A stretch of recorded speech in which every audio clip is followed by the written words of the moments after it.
में आपका स्वागत है। जैसा कि आप जानते हैं कि हमारा पड़ोसी देश बांग्लादेश आजकल हमसे नाराज चल रहा है और उसने फिर एक भारत को झटका दे दिया है। झटके पर झटका लगातार दे रहा है। अब समय बताएगा कि ये झटका किसको लग रहा है, भारत को लग रहा है या बांग्लादेश को लगेगा, लेकिन फिलहाल वो अपनी तरफ से पूरी कोशिश में लगा हुआ है और एक और झटका दे दिया। झटका क्या है आगे मैं इसी वीडियो में बताऊंगा।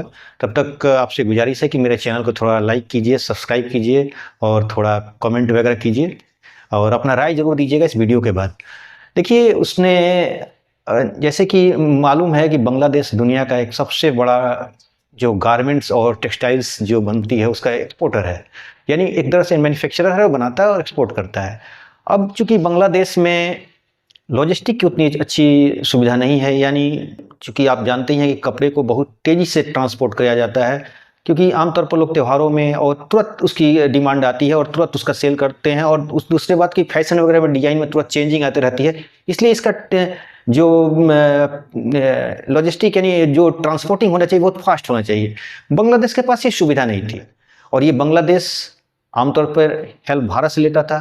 चूँकि बांग्लादेश से बंगाल नज़दीक पड़ता है, वहाँ से कलकत्ता एयरपोर्ट से, वहाँ से बहुत अच्छे भारत का जो कार्गो एयरक्राफ्ट से बहुत फास्ट सर्विस देते हैं और तुरंत दुनिया के अलग अलग देश में, खासतौर पे यूरोप में उसका सप्लाई यूरोप में होता था, अफ्रीका वगैरह में भी होता है, तो वो सप्लाई बहुत तेज़ी से चला जाता था। अब हुआ क्या है कि अब बांग्लादेश जो है अब भारत से तो नाराज चल रहा है। अब उसने ये जो ट्रांसपोर्टिंग की जो सुविधाएं हैं वो यहाँ से वो ख़त्म करना चाहता है, भारत से एक तरह से संबंध वो ख़त्म करना चाहता है और वो उस संबंध को ख़त्म करके दूसरी तरफ मूव करना चाहता है, यानी वो बांग्लादेश अपना सारा ट्रांसपोर्टिंग को मालदीव के थ्रू ट्रांसपोर्ट करना चाहता है। अब वो कैसे आएगा? मालदीव के द्वारा वो कार्गो शिप जो है, पानी का जहाज, उसके द्वारा वो मालदीव लाएगा और मालदीव में के एयरपोर्ट से वो दुनिया के अलग अलग देशों में इसे ट्रांसपोर्ट करेगा, बाई एयर करेगा, एयर कार्गो के द्वारा करेगा। ये उन लोगों में एक टाई अप हुआ है और मई के महीने में, जो पिछला मई में उसने एक अपना पहला सेगमेंट्स भेजा भी था, मालदीव के द्वारा जर्मनी को भेजा था और उनका ट्रांसपोर्टिंग हो चुका है। लेकिन अब सवाल ये होता है कि मालदीव जो ट्रांसपोर्ट से मालदीव लाना होगा, यानी बांग्लादेश के पोर्ट से और मालदीव के पोर्ट तक लाने में उसकी लॉजिस्टिक कॉस्ट बढ़ेगी या ना बढ़े, वो तो उनका अपना जो है समस्या बांग्लादेश का। लेकिन अब सवाल ये है कि क्या वो ये मालदीव के पास ऐसी सुविधाएं हैं कि वो इतना बड़ा बांग्लादेश के ऑर्डर को दूसरे अलग अलग देशों में शिप कर पाए, यानी सेगमेंट मतलब कार्गो से भेज पाए? क्या ऐसी सुविधाएं उसके पास है कि वो उसको उतना दूर दुनिया के अलग अलग देशों में ट्रांसपोर्ट कर पाए? तो उसका जवाब है जी हाँ, है। मालदीव ने भी मार्च महीने में सी टू एयर ट्रांसशिपमेंट एक उनकी एयरपोर्ट अथॉरिटी ने जो सर्विस देती है एयरपोर्ट, उसने एक टाई अप किया है। दुनिया के अलग अलग देशों को उन्होंने रिकमेंड किया है कि हमारे देश से आइए और हमारे देश को अपनी माल के लाइए। अब हम यहाँ से अलग अलग देशों को कार्गो के द्वारा हमारे पास लेकर आइए, हम यहाँ से ट्रांसपोर्ट करके बाई एयर आपको भेज देंगे दुनिया के जिस देश में जाना चाहिए। इनका एक टाई अप अलग अलग एयरलाइन टाइप किया, जिसमें कतर एयरलाइंस है, एमिरेट्स है, या और भी जो दुनिया के बड़े बड़े एयरलाइंस है उनसे अपना उन लोगों ने टाई अप किया है। उनसे माल जा भी रहा है और उसने पास पड़ोस के देशों से अपना वो टाई अप किया है, बात कर रहा है बांग्लादेश से जैसे किया, बगल में और इंडोनेशिया वगैरह है, उनसे भी बोला है कि आप हमारे तक लेकर आइए कार्गो के द्वारा और फिर यहाँ से हम लोग दुनिया के अलग अलग देशों में उसको भेज देंगे। तो इस तरह उन लोगों ने अपना ये किया है। लेकिन अब तो समय बताएगा कि आपका ये कितना ज़्यादा कारगर होता है, क्योंकि भारत से जो माल, देखिए सबसे बड़ा चीज़ कि कोई भी गुड्स का को ट्रांसपोर्टिंग कॉस्ट कम होगा तभी वो मार्केट में टिक पाता है। अब देखिए 22-23 में उनका व्यापार बहुत अच्छा बढ़ा, कपड़े का बांग्लादेश की बहुत अच्छा व्यापार बढ़ा। लेकिन उसके बाद क्या हुआ कि 23-24 में उनका व्यापार गिर गया। अब इसका 200 भारत पे दे रहे थे कि भारत में हमारे से कुछ उनका संबंध खराब है या हमारे ट्रांसपोर्टिंग को टाइम पर नहीं कर रहे हैं, इस तरह कुछ आरोप लगाना था और वो लगा रहे थे और इस तरह करके उन्होंने।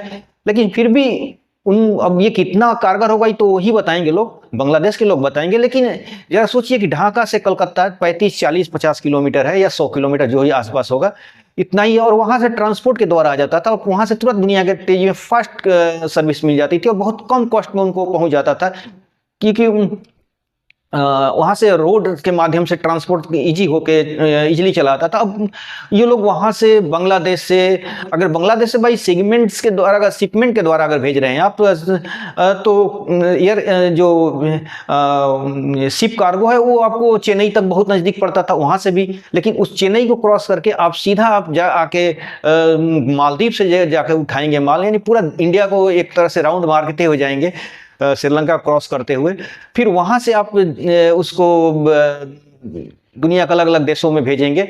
तो ये एक बहुत लंबा प्रक्रिया है, बहुत ज़्यादा इस पर आपका कॉस्टिंग बढ़ने वाला है। लेकिन फिर भी उनको एक तरह से देखा जाए तो बांग्लादेश को भारत से अपना व्यापार को खत्म करना है। अब इनके पीछे क्या उनकी मंशा है, उनको उसमें क्या बेनिफिट्स मिली है, बांग्लादेश को लोग बता सकते हैं, भारत के लोग नहीं। भारत ने इस पर कोई जवाब नहीं दिया, ना कोई प्रतिक्रिया दिया है। ऐसे ही कुछ न्यूज में आ रही है, जो फाइनेंशियल न्यूज है उसमें आ रही है, इसलिए इस बातों को मैं आपके सामने लेकर आया। लेकिन देखिए, दुनिया का एक ही नियम है भाई, दुनिया में संबंध व्यापार से बनते हैं और व्यापार से बिगड़ते हैं।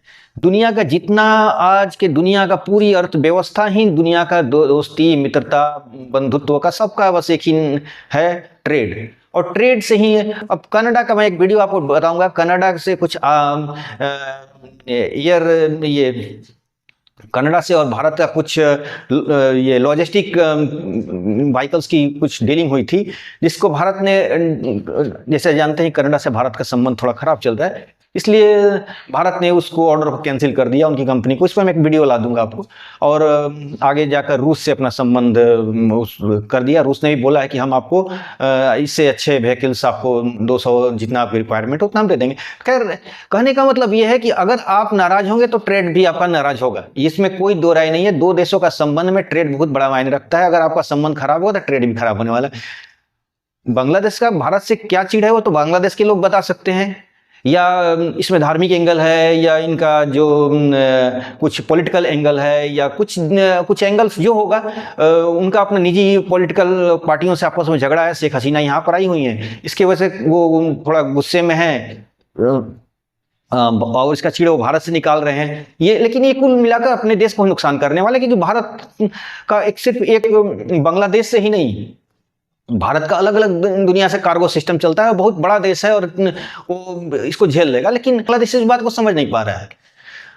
ठीक है, अब अच्छे व्यापार में अच्छा काम किए, व्यापार में बहुत अच्छा आप लोगों ने किया। आप लोग, टेक्सटाइल इंडस्ट्री दुनिया की सबसे बड़ी इंडस्ट्री है और भारत को चैलेंज करती है हर मामले में। अच्छी बात है, कंपटीशन होना चाहिए दो देशों में। अगर देखा जाए स्वस्थ प्रतिस्पर्धा होना चाहिए, हो भी रहा था। लेकिन आप पॉलिटिकली उसको अपना एक रिलेशन से, व्यापार को जोड़ दिया। भारत में तो चीन से भी भारत का संबंध खराब है और आपसे ज्यादा संबंध खराब है, उससे बॉर्डर का डिस्प्यूट है, वो दो लड़ाइयां लड़ चुका है। तो फिर उसके बाद भी उसका ट्रेड पर कोई असर नहीं पड़ा, ट्रेड उसका चल रहा है। लेकिन ये बात ना बांग्लादेश समझ पाता है, ना पाकिस्तान समझ पाता है। बांग्लादेश और पाकिस्तान चूंकि एक ही देश थे, कभी उनसे जो टूटे हैं तो उन लोग अपना क्या उनका रिलेशन से, क्या उनका पॉलिसी है, वो तो वही लोग बता पाएंगे कि व्यापार और संबंध जो भी है वो, इसके बारे में मैं कुछ ज़्यादा नहीं कहूँगा।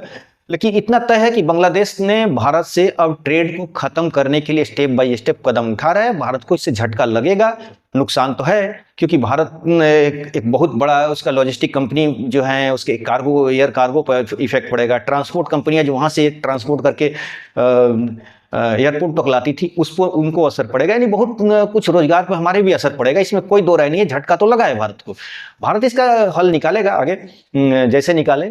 लेकिन बांग्लादेश का ये कार्रवाई जल्दीबाजी में ली गई है या सोच समझ के, तो बांग्लादेश के लोग ही बता पाएंगे। लेकिन इतना तय है कि बांग्लादेश अब फाइनल डिसीजन ले लिया है कि भारत के थ्रू हम अपना माल नहीं भेजेंगे, हम अपना माल मालदीव के द्वारा दुनिया के अलग देश में कार्गो, एयर कार्गो के द्वारा भेजेंगे।